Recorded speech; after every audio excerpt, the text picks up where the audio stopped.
Miss হবে না আপনার পছন্দের টিভি শো। দেখুন জি5 অ্যাপে একদম ফ্রি। তোমার দাদা তুমি কোথায় চলে গিয়েছিলে বলো তো? তোমার আমার উপর রাগ হয়েছে না? আমি চিংড়ি দিদির কাণ্ডটা সবার সামনে দেখিয়ে দিয়েছি সিনেমার মতো, তাই জন্য।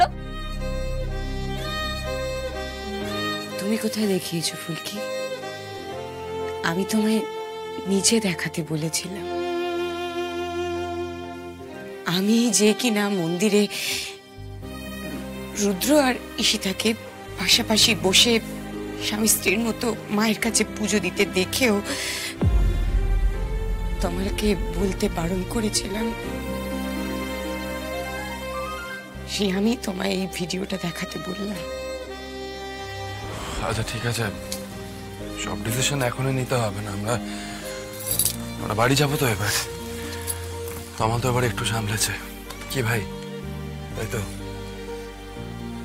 আচ্ছা সবাইকে বলি, আজকে আর কারুর কোথাও যাওয়া হবে না, সবাই এখানে থাকবে, কাল সকালে যাবে।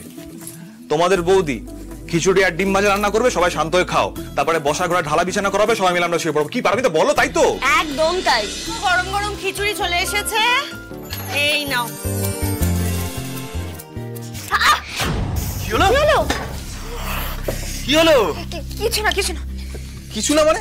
ব্যথায় চোখ দিয়ে জল বেরিয়ে গেল আর বলছো কিছু না? দেখি কি করে হলো এটা? কি হয়েছে? মুখের কোনো সমস্যা হয়েছে? একটু জিজ্ঞেস করছো তো কি করে হলো বলো না। আর আরতি করছিলাম হাতে কর্পূর নিয়ে। আরতি মানে কিসের আরতি?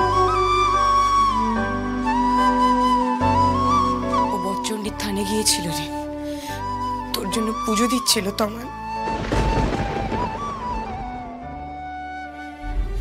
ফুলকি তুমি আমার জন্য এইভাবে হাতটা পোড়ালে?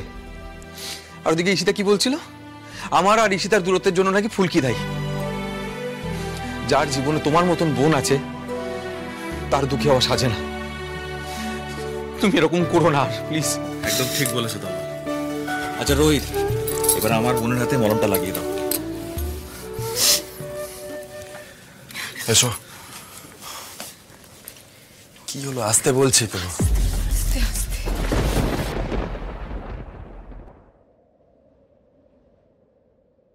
বসো বসো। না স্যার, লাগবে না, এমনি সেরে যাবে। মলম লাগালে জ্বালা করবে তো। একদম চুপ করে বসে থাকো, ঠিক আছে? সব ছিটিয়ালপনা দেখলে এমনিতেই আমার মাথা গরম হয়ে যায়। কেন এরকম স্পেশাল টাইপের আরতি না করলে কি মা কালী তোমার কথা শুনতেন না? আমি কি করব বলুন স্যার? ঠাকুর মশাই তো বললেন যে যত মন প্রাণ দিয়ে আরতি করব তত তাড়াতাড়ি মা কালী আমার প্রার্থনা শুনবে। আমার তো তমাল দাদার জন্য ভয়ে প্রাণটা বেরিয়ে যাচ্ছিল। ছিটিয়াল সব কটা দেখি দাও।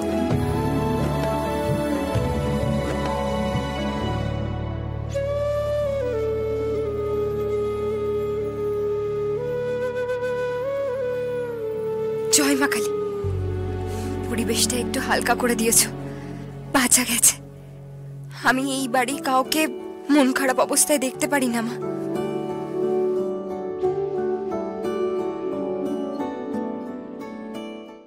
জি5 ডাউনলোড করুন আর সব এপিসোড দেখুন একদম ফ্রি।